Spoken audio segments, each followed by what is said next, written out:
महर्षि उड़िया बाबा को भी एक उपासक ने प्रश्न किया था कि महाराज जी, मन कैसे रुके?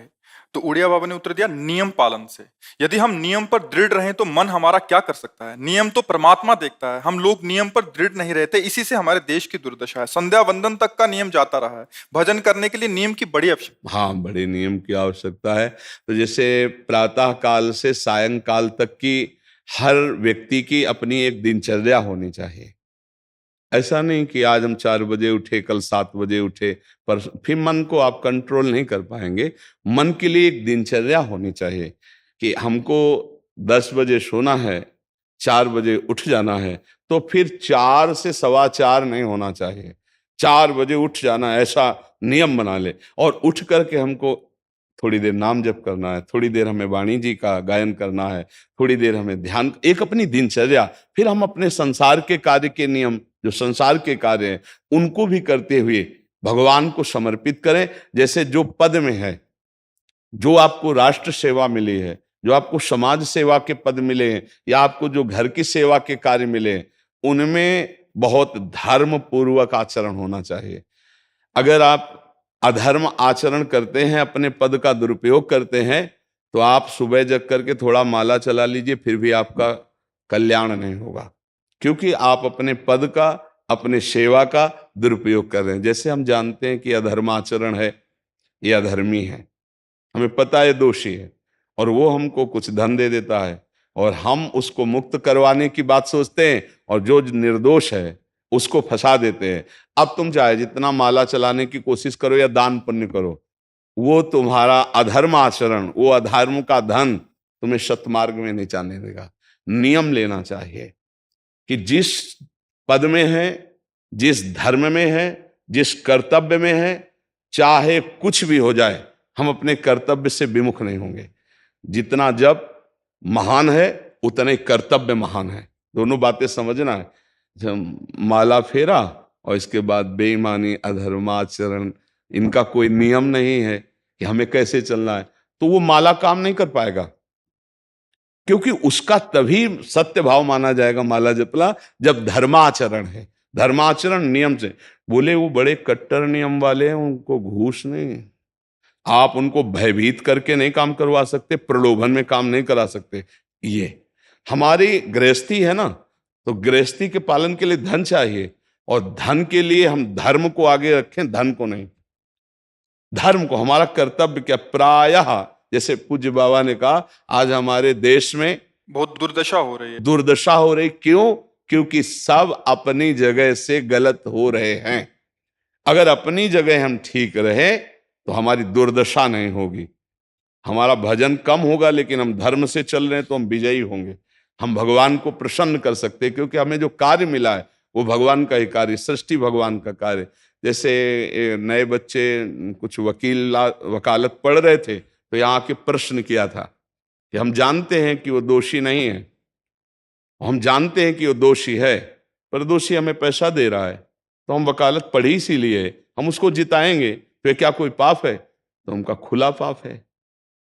बोले नहीं, हमारी कोई ऐसा कंपनी दो, ऐसा कुछ बोले कि हमारी कंपनी को ये सिखाया जाता है, तो हमको तो ये करना ही होगा, अगर नहीं करेंगे तो हमारी वकालत का मतलब क्या रहा? तो नहीं, वकालत का मतलब अधर्मी को मुक्त करवाना नहीं है। वकालत का मतलब अधर्मी के सबूत एकत्रित करके उसको दंड दिलवाना है, और धर्मात्मा को मुक्त करवाना है। अब इसके लिए आपके पास अर्थव्यवस्था अगर कमजोर भी है, तो धर्म व्यवस्था आपकी पूरी है। धर्म व्यवस्था ठीक है तो परिवार स्वस्थ रहेगा, सुखी रहेगा, भगवान आप पर प्रसन्न रहेंगे।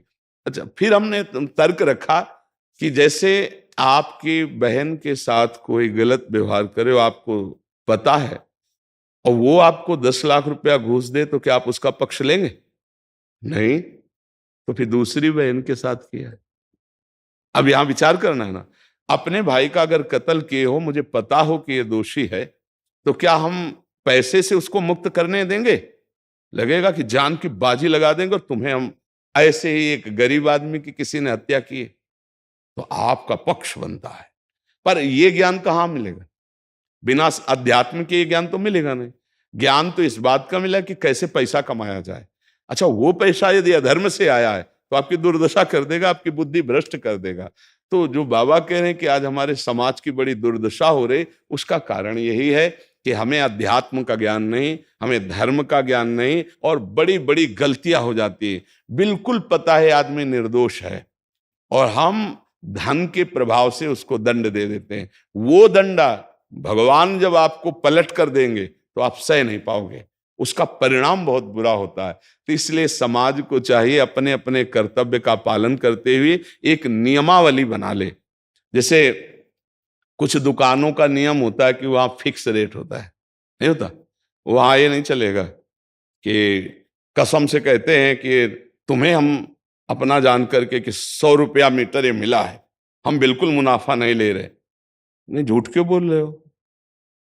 दुकान खोले हो मुनाफा के लिए, झूठ क्यों बोल रहे हो? नहीं लेंगे मुनाफा, हम जितने का लाए हैं उससे मुनाफा लेंगे, पर 120 रुपया मीटर देंगे, कपड़ा बढ़िया है, नाप फिट है, इससे नीचे नहीं उतरेंगे, हमें सफाई देने की जरूरत नहीं है कि हम कसम खाते हैं या ऐसा। हम जानते हो ये बिजली है, दुकान है, नौकर लगे हैं, तो इसका मुनाफा लेने के लिए दुकान खोलें, कोई दान करने के लिए तो नहीं। तो सबको पता है मुनाफा लेगा, लेकिन एक फिक्स दाम, उसे 10-20 रुपया का मुनाफा लेकर के हम उसको बेच रहे हैं। लेकिन झूठ क्यों बोले? बोले झूठ के बिना धंधा नहीं चलता। नहीं, ऐसा नहीं है। अब असत्य बोलोगे तो उससे जो आपको मुनाफा मिलेगा वो आपकी बुद्धि भ्रष्ट करेगा, और सत्य है कि मुनाफा के लिए है वही चीज, और आप एक फिक्स रेट में दे रहे, बढ़िया है। अब अगर आप कोई मिलावट करके भोजन सामग्री दे रहे हैं, आपको पता है, तो जो खाने वाले के हृदय में बैठे हुए भगवान हैं वो तुम्हारे जीवन में मिलावट कर देंगे, तुम्हारा जीवन महान दुखमय हो जाएगा। ये कहां समझा जाता है? एक आदमी सिंथेटिक दूध बना रहा है, उससे कहो ये अपने बच्चे को पिला, नहीं पिलाएगा। फिर ये दूसरे का बच्चा जब पिएगा तो उसकी हालत क्या होगी? दूसरे शरीर में जाएगा तो हालत क्या होगी? वो केवल धन की बुद्धि रख रहा है। एक आदमी घी में केमिकल मिला रहा है, एक ऐसे अभक्ष पदार्थ मिला है, वो स्वयं नहीं खाएगा, लेकिन वो होटलों में भेजा जाएगा, हजारों लाखों लोग खाएंगे, बीमारी बढ़ेगी, उसको रुपया से मतलब है। ये चीज, ये दुर्दशा हर जगह धर्म का ज्ञान न होने के कारण फैल रही, नहीं फैल रही। एक मरीज बीमार है, असली दवाओं में पैसे ज्यादा है, नकली दवा लेकर के असली के दाम में बेच देना, उसको बिल्कुल फायदा ना होना। लेकिन परमात्मा देख रहा है, तुम जानते हो नकली दवा है, वो तो नहीं जानता बेचारा, ज्यादा पढ़े लिखे नहीं, किसान आदमी गांव का आया है, तुमने दे दिया और उसने पैसा दिया असली के। अब वो पैसा तुम्हारी बुद्धि भ्रष्ट करेगा, तुम्हारे परिवार में कलह पैदा करेगा और तुम्हारा पतन कर देगा।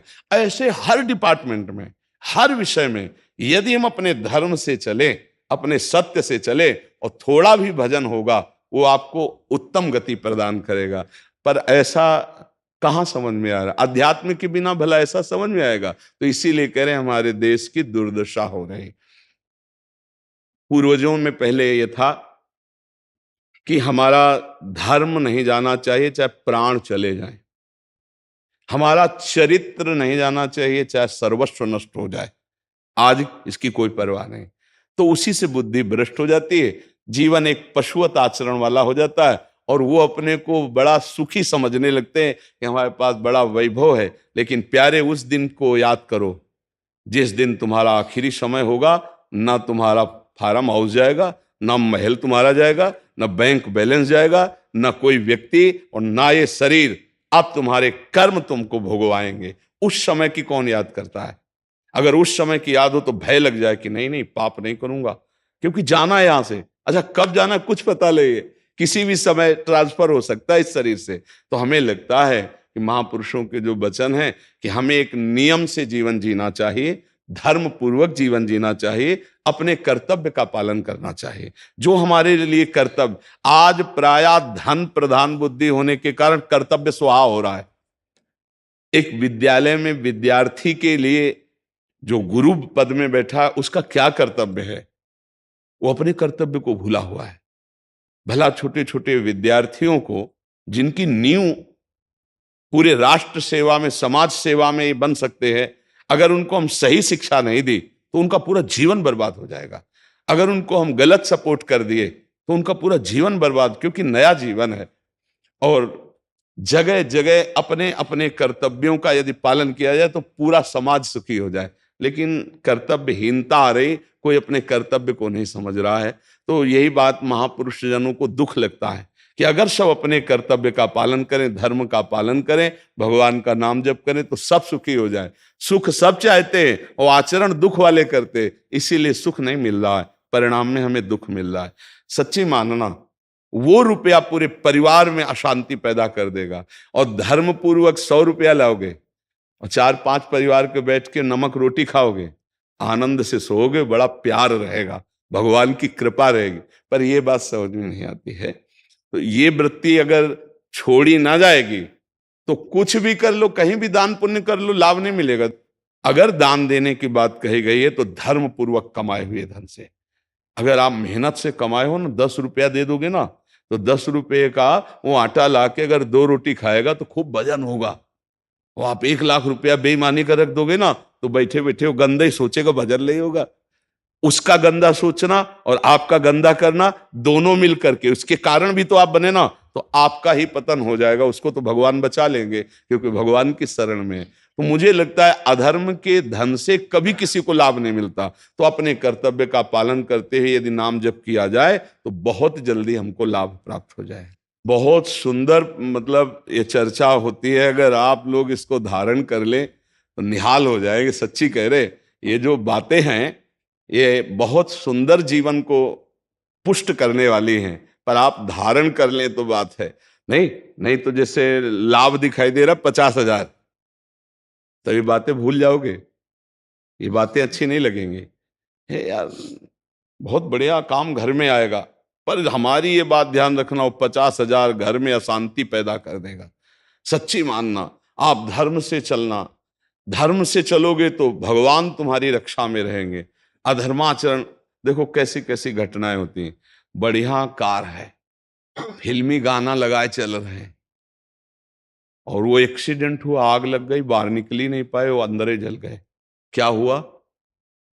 ये करोड़ों रुपए की कार भूंज दिया तुमको अंदर ही बैठाल के, धू धू करके आग लग गई, अंदर जल। ऐसे जलना चाहते हो या भगवान के आनंद में चिंतन करके शरीर छोटे हो फिर दाह संस्कार हो, ऐसे कि सब लोग भगवान के नाम का कीर्तन करते ही जा रहे, फिर आपका अंतिम संस्कार वहां जीवित जल गए? क्या हो सकता है? एक एक पल तुम्हारे कर्म का हिसाब होगा, एक एक सेकंड का। ऐसे कर्म करो कि हमारा अच्छा हिसाब हो, बुरा हिसाब। ये मत समझो कोई देख नहीं रहा, वो देख रहा है जिसको हिसाब करना है, वो देख रहा है। उसके लिए कोई वकील या किसी सबूत की जरूरत नहीं होती, वो सर्वांतर्यामी आपके अंदर बैठे ही देख रहा है। तो सदैव जैसे सत्संग सुन रहे हैं, तो अगर हाथ जोड़ के प्रार्थना है, थोड़ी भी बात मान लोगे तो आप सच्चे सुख के मार्ग में चलने लगोगे। नहीं तो भाई बहुत गंदी हवा चल रही है, माया की बहुत गंदगी ऐसी फैल रही, कलिकाल है ना, कि ये बातें किसी को पसंद नहीं आती। वो बात बताओ कि हम कितना रुपया कमा ले, कैसे कितने भोग भोग ले, और वो अध्यात्म में नहीं है। आपको सच धोखे में मत रहना, अध्यात्म में है। जितना आप धर्म से चलोगे उतना सुखी होगे, और लोक में है जितना धन मिल जाएगा उतना सुखी माना जाएगा। लेकिन वो सुख नहीं है, वो चंद मिनट के लिए हाइलोजन की तरह जलेगा, फ्यूज हो जाएगा। और धर्मात्मा दीपक की तरह जलेगा, पर बहुत काल तक चलता रहेगा। इन बातों का चिंतन कीजिए, खूब नाम जप कीजिए और भगवान के भरोसे रहिए, गंदे आचरण मत कीजिए।